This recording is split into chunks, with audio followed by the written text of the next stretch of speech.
ఇప్పుడు నిన్ను కనుక అనాథలాగా వదిలేస్తే నిజం చెప్పాలంటే అది అనాథ బతుకు. సారీ అమ్మా, ఇలా అంటున్నాను ఏమనుకోకండి. నా తండ్రి ప్రతి నెల నా కోసం వచ్చి నా భవిష్యత్తు గురించి మా నాన్న కేర్ తీసుకున్నాడు సార్. చిత్తూరులో కాలేజ్ ఒకటి ఉంది. డీన్ ఒక ఆయన ఉన్నారు. వాళ్ళ అబ్బాయిని తమిళనాడులో కాలేజ్లో జాయిన్ చేశారు.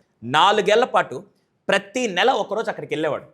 హాఫ్ డే పిల్లాడితో ఉండేవాడు, హాఫ్ డే హెచ్ఓడికి వెళ్ళి కూర్చొని ఇలా నేను మా అబ్బాయి ఏదైనా ప్రాబ్లం ఉంటే నాకు చెప్పండి, నేను డిస్కస్ చేస్తాను మా అబ్బాయితో అని చెప్పి ప్రతి నెల హెచ్ఓడికి వెళ్ళి మాట్లాడేవాడు.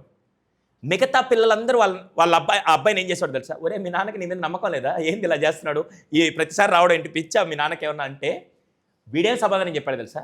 ఒరే నేను గర్వపడుతున్నాను, మా నాన్న కనీసం నెలకొచ్చి నా గురించి అడుగుతున్నాడు చూసా, అది గర్వంగా చెప్పుకుంటాను, మీ బతుకులకి ఎప్పుడు అది కూడా లేదు కదరా అని చెప్పి వీడు రివర్స్లో సమాధానం చెప్పడం మొదలు పెడితే that is the thing A student must. ఎంతమంది ఒప్పుకుంటారు ఆ విషయం? ఇప్పుడు నిన్ను కనుక అనాథలాగా వదిలేస్తే నిజం చెప్పాలంటే అది అనాథ బతుకు. సారీ అమ్మా, ఇలా అంటున్నాను ఏమనుకోకండి. ఒక్కరోజు కూడా రావట్లేదు.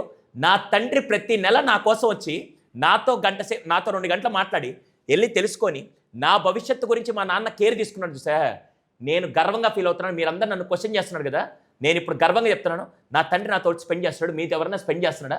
అలాంటప్పుడు మీరు నన్ను చూసి నేర్చుకోవాలి తప్ప మీరు నన్ను చూసి షేమ్గా ఫీల్, నేను మిమ్మల్ని చూసి షేమ్గా ఫీల్ అవును, మీరు నన్ను హేళన చేయాల్సిన అవసరం లేదని ఆ కొడుకు తిరిగి చెప్పడం మొదలుపెట్టాడు. అటువంటి పిల్లలు కావాలని నేను కోరుకుంటా. ఎంతమంది ఒప్పుకుంటారు? గుడ్ పాయింట్ కదా. దయచేసి ఈ రోజటి నుంచి షేమ్గా గిల్ట్గా ఫీల్ అవ్వాల్సిన అవసరం లేదు. ఇప్పుడు మీ ఫ్రెండ్ రెగ్యులర్గా మీతో మాట్లాడుతుంటే how do you feel? Friendship బాగుందని. అలాగే పేరెంట్ కూడా వచ్చి అడుగుతున్నప్పుడు నామోషిగా ఫీల్ అవుతున్నారంటే మీరేదో తప్పు చేస్తున్నారని అర్థం. మా నాన్నగారు నేను 8th క్లాస్లో ఉన్నప్పుడు చనిపోయారు.